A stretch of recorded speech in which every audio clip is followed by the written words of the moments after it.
Noong unang panahon, ang planetang Pluto ay hindi bahagi ng pangkat ng solar system na may 8 planeta.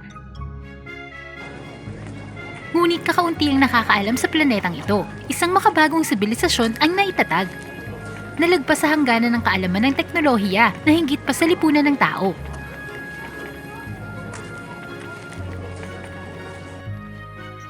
Sa simula pa lang, ang tubig ang pinakamahalaga at pinagmumulan ng enerhiya para sa mga Plutonian. Ngunit ang kasakiman at pang-aabuso ay naging sanhi ng unti-unting pagkatuyo ng tubig sa planeta. Si Prinsesa Celestia ay pinagkatiwalaan ng marangal na misyon upang simulan ang mapanghamong paglalakbay para makahanap ng tubig at ibalik ang buhay sa Pluto. Ibabalik ko talaga ang tubig! Celestia! Celestia! Celestia! Magtagumpay kaya si Celestia sa kanyang misyon? Mag-subscribe sa Wa Fairy Tales para subaybayan ang kwento. Taglay ang pusong puno ng pag-asa, sumakay siya sa kanyang sasakyang pangkalawakan na hugis itlog at sinakaw pangkalawakan. Nasaksihan ni Celestia ang mga makapagpigil hiningang eksena. Sa kanyang 1,049 na araw ng paglalakbay, naanod si Celestia sa walang katapusang kalawakan. Minsan siya'y nalulungkot at desperado. Ngunit nanatili siyang matatag sa kanyang paniniwala. Gaano man kahirap, determinado siyang huwag sumuko. Dapat ipagpatuloy ang paglalakbay. Ngunit biglang isang makapangyarihang bulalakaw ang tumama sa kanyang sasakyan. At pilit siyang napunta sa baybayin ng Earth. Sa takot, pilit niyang tinakasan ang nagliliyab na paligid. Sa kanyang huling pag-asa, pinindot ni Celestia ang senyales ng tulong upang maabot ang Pluto. Maaari ba akong umalis ang walang kabuluhan tulad nito? Sa ilang mahimalang paraan, isang matapang na taong nagligtas kay Celestia mula sa sasakyang pangkalawakan bago ito sumabog sa mga piraso.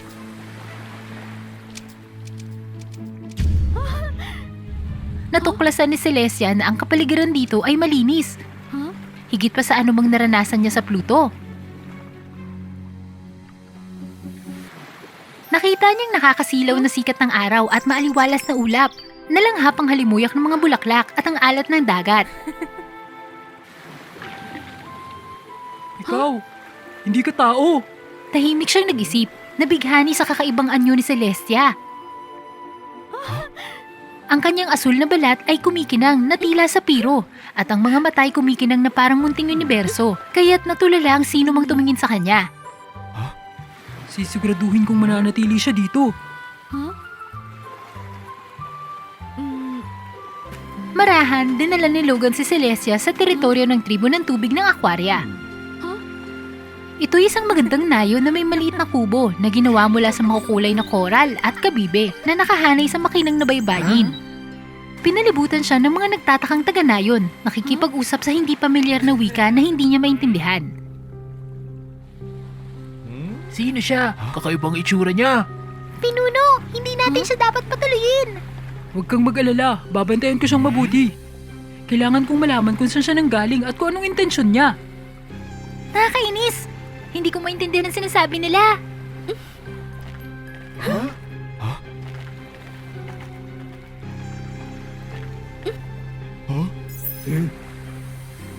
Hoy, anong ginagawa mo? Sa pagpapagana ng kanyang telepatikong kapangyarihan, nababasa ni Celestia ang iniisip at naintindihan ng wika ng mga taga-Earth. Ngayon, naintindihan ko na. Kaya, hahayaan mo na akong tuklasin ng lupaing ito, hindi ba? Oo, bilang paksa ng pananaliksik. Huwag nang magsaliksik. Huwag kang umasang malalaman ang pinagmulan ko. Tama ka na sa asta mong yan. Halika, sumunod ka sa akin. Sa una, hindi mapakali at hindi komportable ang pakiramdam ni Celestia. Madalas siya makipagtalo kay Logan dahil pinagbabawalan siya nitong lumabas ng bahay. Ang tanging makakain niya ay prutas, habang kahit anong dala ni Logan ay naduduwal siya. Sabihin mo sa akin, saan ka galing? Bakit mo gusto manatili dito? Ang lugar na pinanggalingan ko'y napakalayo. Hindi mo malalaman kahit sabihin ko sa'yo. Ano ka ba? Tumutulong ako. Sige, sasabihin ko sa'yo kung hahayaan mo kung tuklasin ang lupaing ito. Karaniwan ba sa mga taga-ibang planetang nilalang ang manggulo? Pwes, maghintay ka ng ilang araw. Matapos gumaling ang kalusugan ni Celestia, dinala siya ni Logan sa isang paglalakbay. Ginamit ng mga taga-aquaria ang kapangyarihan ng mahiwagang kristal na tubig para kontrolin ang mga alon. Nangisda sila, naghanap ng mga perlas at nagpakadalubhasa sa produktong tubig. Nakasakay sila sa mga higanting pauwikan, binaybay ang malawak na karagatan at madaling sumisid sa ilalim. Tinuruan ni Logan si Celestia kung paano sumakay sa pauwikan at magkasama silang lumubog sa malawak na karagatan. Sa harap nila, lumitaw ang mahiwagang mundo na may iba't ibang nilalang ng tubig at makulay na bahura. Pareho silang sumisid sa isang misteryosong kuweba. Sa loob ng kuweba ay nakatayo ang mataas na sagradong puno, kumikinang na parang mamahaling hiyas. Ito ang puno ng kaluluwa ng dagat. Ang puno ay tumutulong sa paghahatid ng walang limitasyong mahika sa paligid sa ilalim ng dagat. At ang pag-asa para sa mga taga-aquarya. Linggo-linggo, pumupunta ako dito para magbigay pugay at sumamba sa sagradong puno. Ito'y kaakit-akit! Nagsimulang kumanta si Logan ng malalim at taimtim na sinaunang awit. Pinarangalan ng sagradong puno. Ang himig ay ipinasa mula sa maraming henerasyon. Alam mo ba, ang lugar na ito'y pareho sa aking sariling bayan. Ang parehong panig ay may malalim na koneksyon sa tubig. Isinaalang-alang ito ng mga pinagmumulan ng buhay. Ngunit ang aking mga tao ay nabuso ito ng walang awa. Habang ang mga tao ng aquaria ay pinarangalan ng tubig ng labis. Sabihin mo sa akin, Celestia, saan ka nanggaling? Pluto, isang planeta na nasa bingit ng pagkawasak. Matapos manirahan sa Earth ng ilang sandali, nasanay si Celestia sa lugar na ito. Ginamit niya ang kanyang natatanging kakayahan sa paglipad upang tulungan ng mga taga-nayon sa pag-ani ng mga prutas. Ang kanyang asul na balat ay kinayang mainit na temperatura na nagpahintulot sa kanya na tulungan ng mga tao na kumuha ng diamante sa loob ng mga bulkan.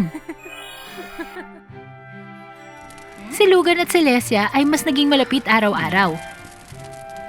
Lalong lumakas ang kanilang samahan at lumalim ang kanilang damdamin. Ngunit sa gitna ng masayang buhay at ang kanilang pagkapamilyar sa Earth, hindi nakakalimutan ni Celestia ang kanyang marangal na misyon.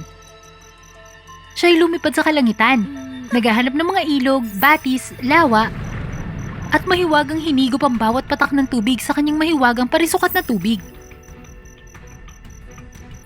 Ang pagnanakaw ng tubig ni Celestia ay may malubhang epekto.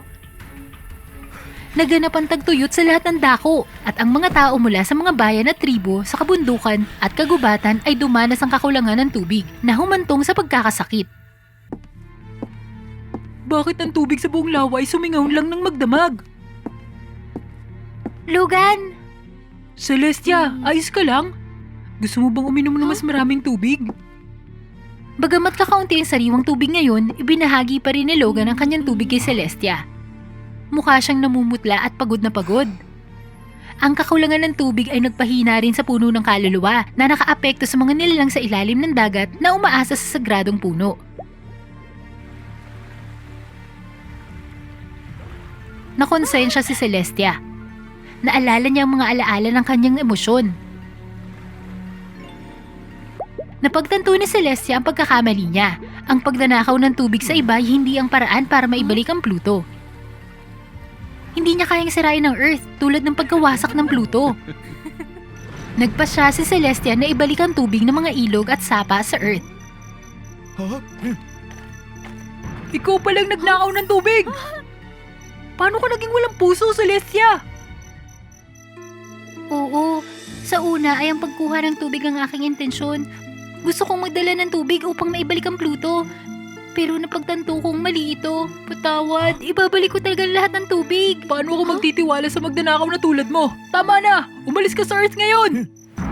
Nang matanggap ang senyales ng panganib, mabilis na dumating ang mga mandirigmang Pluto. Sa takot na nasa panganib si Celestia. Nang makita ang lunti ang baybayin ng lawa, ang kanilang mga puso ay napuno ng kasakiman na kunin ang lahat ng tubig sa Earth. Celestia, ayos ka lang? Nagdulot ba ng pinsala ang hangal na ito? Hindi, ayos lang ako. Tingnan natin. Naku, ito'y napakaliit. Makinig ka! Gusto kong talikuran ng misyong ito. Ang Earth ay maraming kababalaghan, kulay at kagandahan. Hindi ito nararapat sirain tulad ng Pluto. Ang ating prinsesa ay naloko ng mga taga-Earth na ito. Hindi ito maganda. Isa kang walang kwentang prinsesa. Simula ngayon, gagawin kong misyon na to. Sama-sama nating ibalik ang Pluto.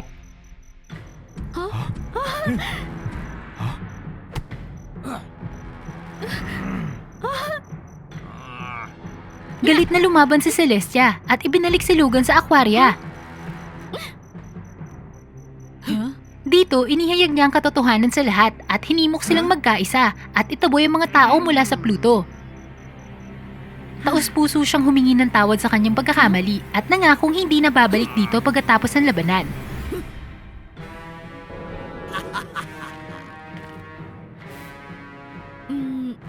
Tumigil ka na, Bronx! Humanap tayo ng ibang paraan para maibalik ang Pluto ng magkasama. Tama ng iyong mga salita. Taksil ka. Hindi!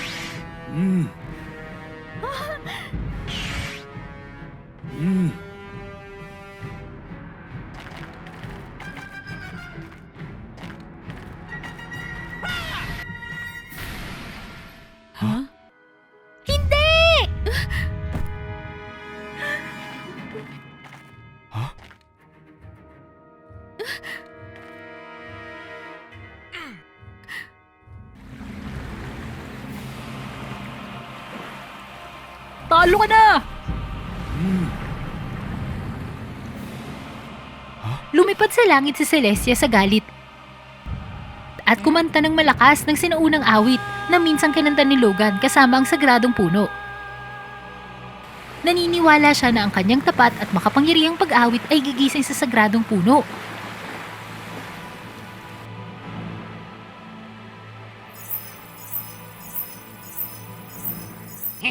Gaya ng gusto niya, nagsimulang yumanig ang lupa.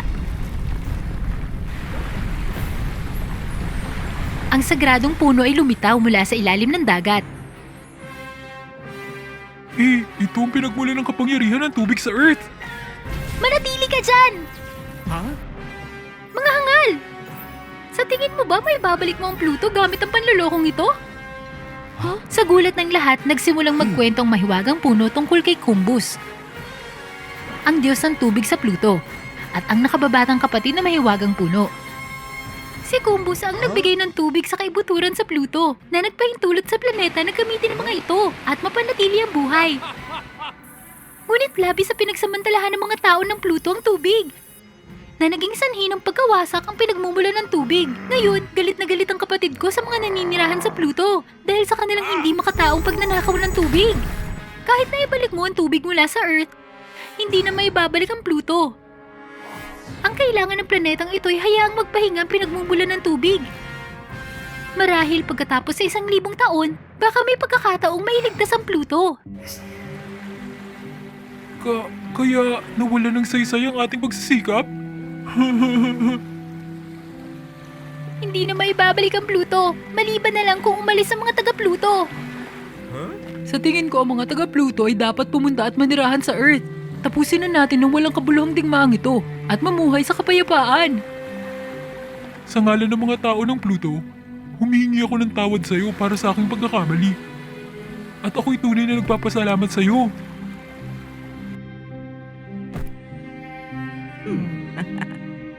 Logan, simula nang makilala kita, nagbago ng buhay ko. Binigyan mo ko ng tiwala at pag-asa. Mahal kita. Maligayang pagdating sa iyong bagong tahanan. Sina Celestia at Logan ay magkasamang nagdala ng kapayapaan sa dalawang planeta.